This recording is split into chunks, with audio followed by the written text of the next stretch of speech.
नमस्कार साथियों, आपका फिर से स्वागत है YouTube channel Hindi steno class.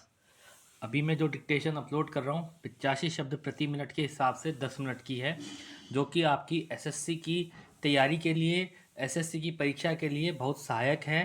10 minute की डिक्टेशन आपको वहाँ भी मिलेगी, तो आपको यहाँ अच्छी प्रैक्टिस हो जाएगी।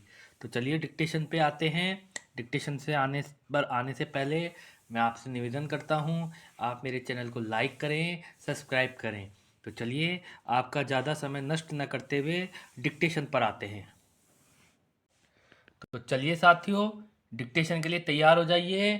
Yes, dictation start. सभापति महोदय, जिस विधेयक पर इस सदन में चर्चा हो रही है उसका इस देश के अधिकांश लोगों ने और इस सदन में भी अधिकांश सदस्यों ने स्वागत किया है। इसलिए इसमें दो राय नहीं हो सकती कि यह विधेयक जनोपयोगी है।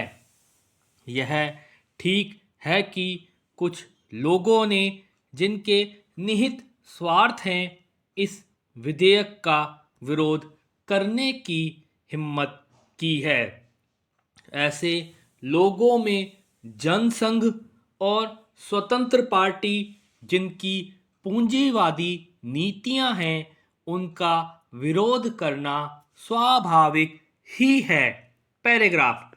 मैं आपके माध्यम से मंत्री महोदय से यह कह रहा था कि जहां तक विधेयक का स्वागत करने का प्रश्न है, यह जनोपयोगी है।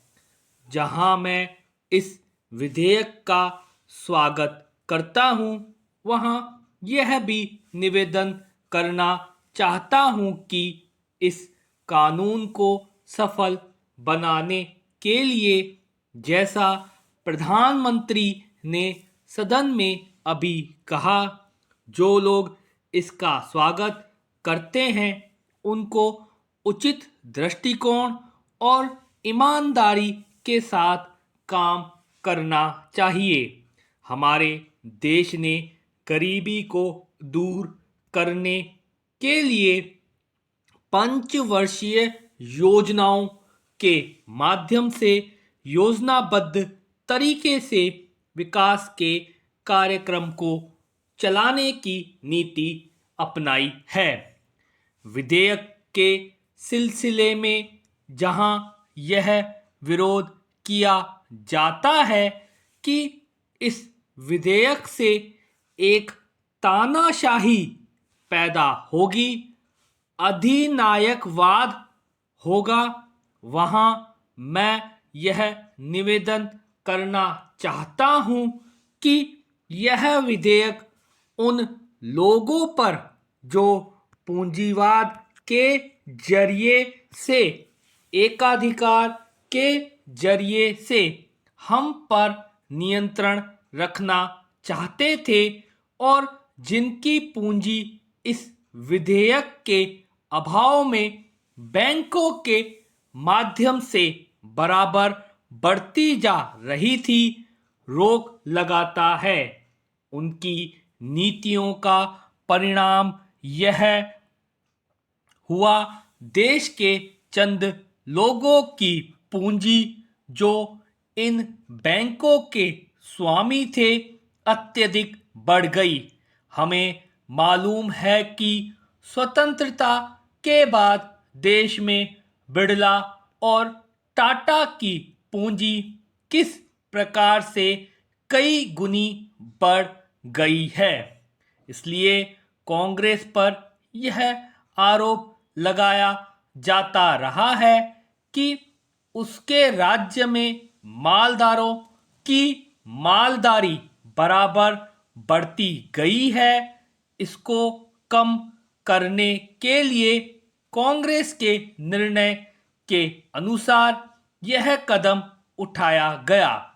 यह कदम स्वागत योग्य है, लेकिन जहां इस कदम का स्वागत करने की बात है, वहां इस बात की आवश्यकता भी है कि यह विधेयक खाली कागजों में ही न बना रह जाए। आज के ज़माने में हमारे शासन में जिस तरह से नौकरशाही का बोलबाला चला आ रहा है, जिसको यह सरकार समाप्त नहीं कर सकी है। पैराग्राफ। सभापति महोदय, मैं निवेदन करना चाहता हूं कि सबसे बड़ी आवश्यकता इस बात की है कि इन बैंकों में इन नौकरशाहों को न रखकर उनके संचालन के लिए ऐसे लोगों को रखा जाना चाहिए जिनका बैंकों के राष्ट्रीयकरण में पूर्ण विश्वास हो, क्योंकि किसी संस्था में जब उस संस्था को चलाने वाले लोग ऐसे नहीं होते जो संस्था के कार्यक्रम में विश्वास रखते हों, तब तक यह संस्था कभी सफल नहीं हो सकती। मेरा कहना यह है कि हमारे देश में सार्वजनिक उपक्रम जो असफल हैं, उसका सबसे बड़ा कारण यही रहा है। जितनी भी असफलता हुई है, उसका कारण हमारी नौकरशाही रही है। जिस नौकरशाही को समाजवाद में बिल्कुल भरोसा नहीं है, उसका सदा बोलबाला रहा है। इसका परिणाम यह रहा है कि एक ओर तो इस देश में छोटे छोटे मामलों में बराबर देरी होती गई है, निर्णय नहीं लिए गए हैं, और दूसरी ओर उसके होने वाले लाभों से गरीबों को दूर रखा गया है। पैराग्राफ। बैंकों के राष्ट्रीयकरण के बाद इस बात की आवश्यकता है कि बैंक गांवों में जाते। आज जो बैंक एक तरह से शहरों के एकाधिकार हो गए हैं, जिसके कारण वहीं पर सारे उद्योग पनपते जा रहे हैं। शहरों की जनसंख्या बढ़ती जा रही है और अलग अलग तरह की समस्याएं उत्पन्न हो रही हैं। उनको दूर करने के लिए आपके बैंकों को गांवों के अंदर जाना पड़ेगा। इसके लिए सरकार को कदम उठाना पड़ेगा और निश्चित तरीके से योजनाएं बनानी पड़ेंगी। निश्चित निर्देश देना पड़ेगा जिसके आधार पर बैंकों का ज़्यादा से ज़्यादा लाभ गांवों और उन कस्बों को हो जहां अभी तक लोगों का काफ़ी विकास नहीं हो पाया है।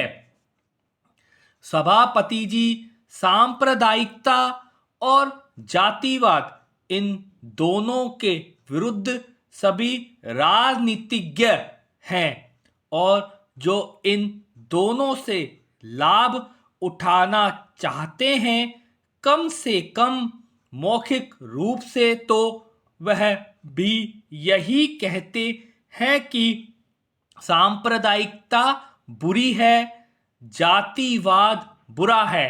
मैं तो यही मानकर चलूंगा कि जब पूरा देश यह कहता है कि ये दोनों चीजें बुरी हैं, तो सचमुच सभी यही चाहते हैं कि न सांप्रदायिकता रहे और न जातिवाद रहे। आज भी हमारे देश की राष्ट्रीय आय का 50% कृषि से आता है। हमारे देश के कुल निर्यात के सामान में 70% कृषि उत्पादन की चीजें शामिल होती है। पैराग्राफ। महोदय, राष्ट्रपति ने अपने भाषण में राजभाषा आयोग की रिपोर्ट के संबंध में कहा है कि हम सदस्यों की राय लेकर भाषा संबंधी कोई नीति घोषित करेंगे। मैं समझता हूं कि भाषा का प्रश्न इतना जटिल नहीं था जितना कि उसको बना दिया गया है। इस जटिलता को लाने में जहां उन लोगों का हाथ है। Stop dictation stop.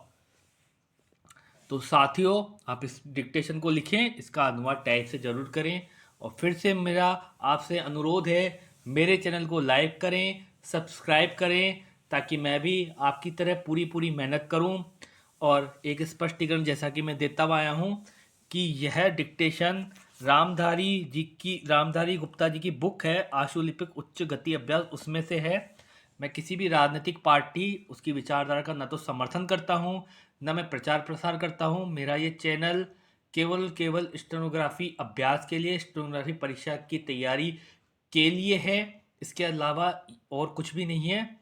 तो चलिए साथियों, आज अभी के लिए इतना ही। अब मैं एक डिक्टेशन और भेजूंगा, वो या तो 90 की स्पीड से होगी या 80 की स्पीड से होगी। कोशिश ये करूंगा कि 90 की भेजूं, क्योंकि आप धीरे धीरे स्पीड बढ़ाएं तो आपको परीक्षा में अच्छी सफलता मिलेगी। चलिए अभी के लिए इतना ही, मैं आपसे इजाज़त लेता हूं। नमस्कार।